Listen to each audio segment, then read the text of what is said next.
कहानी का नाम है सोमदत्त और मरा हुआ चूहा। एक बार अचानक ही एक धनी व्यापारी की मृत्यु हो गई। उसके दुष्ट संबंधियों ने उसकी विधवा पत्नी से सब कुछ छीन लिया। इससे वे इतना डर गई कि अपने नन्हे पुत्र सोमदत्त को साथ लेकर वे वहां से दूर चली गई। वहां वे एक छोटी सी झोपड़ी में रहकर एक धनी व्यक्ति के यहाँ नौकरानी का काम करने लगी। ऐसा करके वह अपना और अपने बच्चे का पेट पालती। वह अपने पुत्र से बहुत प्यार करती थी और उसका पालन पोषण भी बड़ी सावधानी से करती थी। अपनी छोटी सी आय से जितनी शिक्षा वह दिला सकती थी उसने सोमदत्त को दिलाई। जब सोमदत्त 16 वर्ष का हुआ तो उसकी माँ ने सोचा कि वह अब काम करने योग्य हो गया है। एक दिन माँ सोमदत्त से बोली, मेरे प्यारे बच्चे, तुम एक व्यापारी के पुत्र हो। तुम्हें अपने पिता की तरह ही कोई व्यापार शुरू करना चाहिए, लेकिन हमारे पास धन नहीं है। इस शहर में एक धनी व्यापारी रहता है जो होनहार लोगों को काम शुरू करने के लिए धन उधार देता है। तुम उसके पास जाओ और उससे सहायता मांगो। दूसरे दिन सुबह नवयुवक सोमदत्त उस धनी व्यापारी के घर गया। वहां पहुंचकर उसे पता चला कि व्यापारी का मिजाज तो बिगड़ा हुआ है। वे किसी दूसरे नवयुवक पर गुस्सा उतार रहा था और उससे कह रहा था, तुम्हें एक अच्छा खासा व्यापार शुरू करने के लिए मैंने काफी धन दिया था, तुमने उसका किया क्या? तुमने ना कोई मुनाफा कमाया, ना उधार का सूद देने के लिए पैसे बचाए और अब मूलधन भी गवा बैठे हो। तुम तो जानते ही नहीं कि व्यापार किया कैसे जाता है। वे युवक बोला, नहीं नहीं श्रीमान जी। वह कुछ और बोलना ही चाह रहा था, तभी व्यापारी ने एक मरे हुए चूहे की ओर संकेत करते हुए बोला, इस मरे हुए चूहे को भी पूंजी मानकर व्यापार करके पैसा बना जा सकता है। सोमदत्त ने उस मरे हुए चूहे की ओर देखा। उसने एक क्षण कुछ सोचा और चूहे को उठाकर व्यापारी के पास गया और बोला, आपसे पूंजी के रूप में यह मरा हुआ चूहा मैं उधार ले रहा हूँ और इसकी रसीद मैं आपको दे रहा हूँ। व्यापारी ने सोमदत्त की ओर देखा और हंस पड़ा, लेकिन सोमदत्त गंभीर था। उसने व्यापारी को रसीद दी और मरे हुए चूहे को उठाकर बाहर आ गया। सोमदत्त जब मरे हुए चूहे को उठाकर सड़क पर जा रहा था तो एक व्यापारी ने अपनी दुकान पर से ही आवाज लगाई। व्यापारी बोला, अरे भैया, इस चूहे को फेंकना मत, मेरी बिल्ली को दे दो, वह भूखी है। सोमदत्त ने मरा हुआ चूहा व्यापारी के बिल्ली को दे दिया। इसके बदले व्यापारी ने सोमदत्त को 2 मुट्ठी गुड़ और चना दे दिया। सोमदत्त गुड़ चना लेकर और एक पानी का घड़ा भरकर शहर के बाहर चौराहे पर जा बैठा। वहां पर उसने बहुत सारे लकड़हारों को जंगल से लकड़ियों का बोझ लेकर लौटते हुए देखा। वे बहुत थके हुए थे तो सोमदत्त ने उन्हें गुड़ चना और पानी पीने को दे दिया। लकड़हारे बहुत खुश हुए। वे सोमदत्त के आभारी थे, इसलिए प्रत्येक लकड़हारे ने उसे 2-2 लकड़ियां दे दी। सोमदत्त ने ये लकड़ियां बाजार में बेच दी। इनके बेचने से जो पैसे मिले तो उसने कुछ गुड़ चना खरीदे और बाकी पैसे अपने पास जमा कर लिए। दूसरे दिन सोमदत्त फिर चौराहे पर जाकर खड़ा हो गया। लकड़हारों को गुड़ चना और पानी देने लगा। उन्होंने फिर बदले में लकड़ियां दी। ये लकड़ियां भी उसने बाजार में जाकर बेच दी। कई दिन इस तरह करने से सोमदत्त ने लकड़ियों का छोटा सा धंधा करने के लिए काफी पैसा बचा लिया। कुछ दिनों में उसने लकड़हारों से सारी लकड़ियां खरीद ली। फिर उसने उन सारी लकड़ियों को एक सुरक्षित स्थान पर जमा कर लिया। वर्षा का समय आ गया था और वर्षा कई दिनों तक होती रही। शहर में ईंधन की कमी हो गई। लकड़ी का मोल एकदम बढ़ गया। सोमदत्त ने जमा की हुई लकड़ियों को अच्छे दामों पर बेच दिया। इन पैसों से उसने एक दुकान खोल ली। अपनी निपुणता और मेहनत से वह व्यापार में दिन प्रतिदिन उन्नति करता गया। कुछ ही वर्षों में शहर के बहुत धनी नवयुवकों और व्यापारियों में उसका नाम लिया जाने लगा। लेकिन सोमदत्त उस धनी व्यापारी को भूला नहीं था जिससे उसने मरा हुआ चूहा लिया था। एक दिन उसने सोने का चूहा बनवाया और उस व्यापारी से मिलने गया। वहां पहुंचकर वह बड़ी नम्रता से बोला, मैं आपका कृतज्ञ हूँ सेठ जी। आपने मुझे अच्छी सलाह और सहायता दी तथा व्यापार करने के लिए पूंजी भी उधार दी। अब उसने सोने का चूहा निकालकर व्यापारी को दे दिया।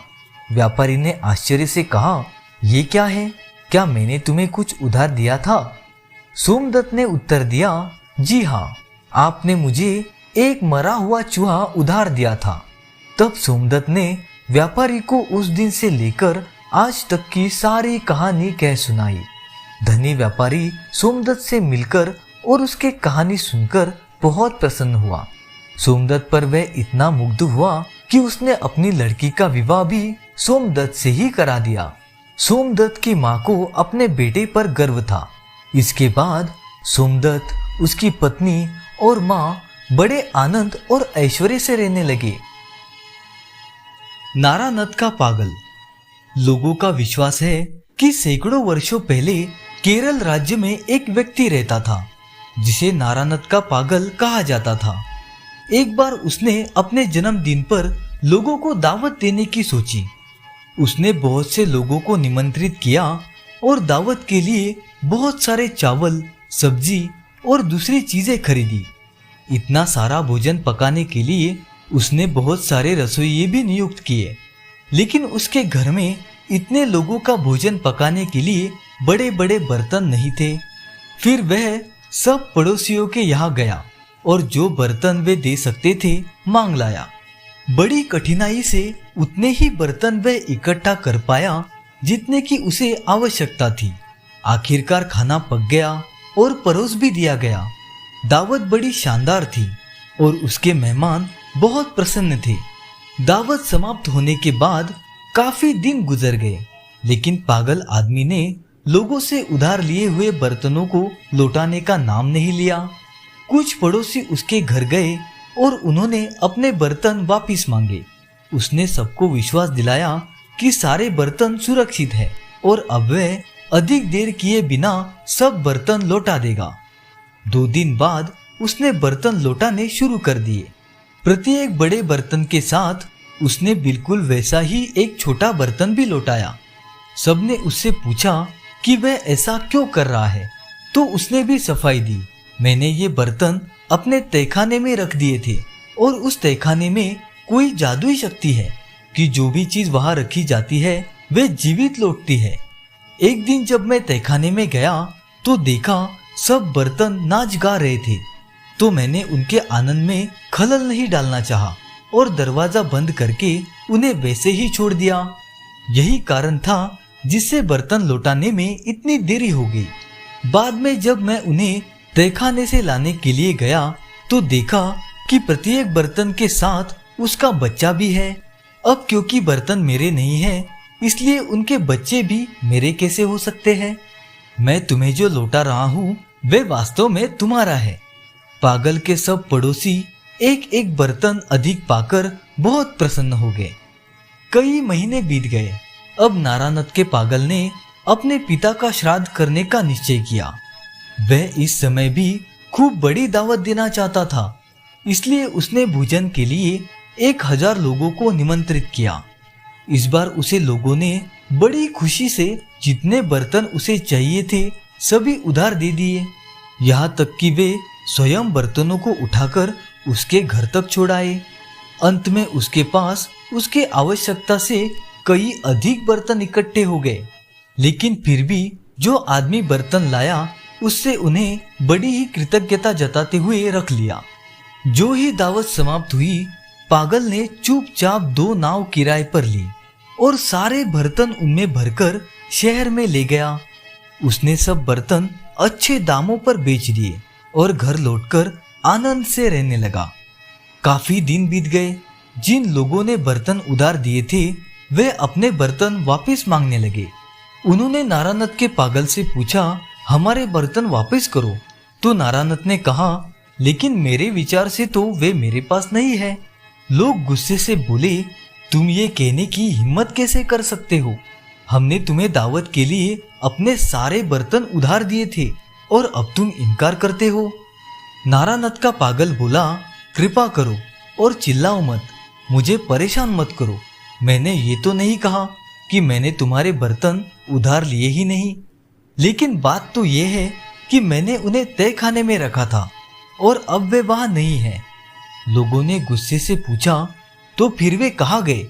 पागल ने उत्तर दिया, मुझे पता नहीं है। जब लोगों को विश्वास हो गया कि पागल उनके बर्तन वापस ही नहीं करना चाहता, तो उन्होंने कचहरी यानी कोर्ट में मुकदमा कर दिया। नारानथ का पागल कचहरी में न्यायाधीश के सामने पेश हुआ। उसे देखकर न्यायाधीश बोला, तुम पर लोगों को धोखा देने का आरोप लगाया गया है। मैं तुम्हें आदेश देता हूँ कि इन सबके बर्तन लौटा दो।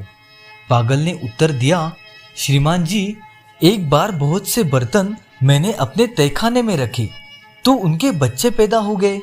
जब मैंने लोगों को बर्तन वापस किए तो प्रत्येक ने बर्तन के साथ साथ बच्चा बर्तन भी स्वीकार किया। तब तो प्रत्येक आदमी को पूरा विश्वास था कि दोनों बर्तन उनके ही है। श्रीमान जी, दूसरी बार वहां जब मैंने बर्तन रखे तो दुर्घटना हो गई। मैंने देखा कि सब बर्तनों की मृत्यु हो गई है, उनमें से एक भी नहीं बचा। और यदि आप बर्तनों का जन्म मानते हैं तो आपको उनकी मृत्यु भी माननी पड़ेगी। आखिरकार न्यायाधीश को पागल का तर्क समझ में आ गया और उसने मुकदमा खारिज कर दिया। फिर नारानथ का पागल खुशी खुशी अपने घर चला गया। तो दोस्तों, ये थी आज की 2 कहानियां। अगर कहानियां पसंद आए तो वीडियो को लाइक और शेयर करना मत भूलिए और चैनल को सब्सक्राइब करना बिल्कुल भी ना भूले। तो मिलते हैं अगली कहानी में, तब तक अपना ख्याल रखें। धन्यवाद।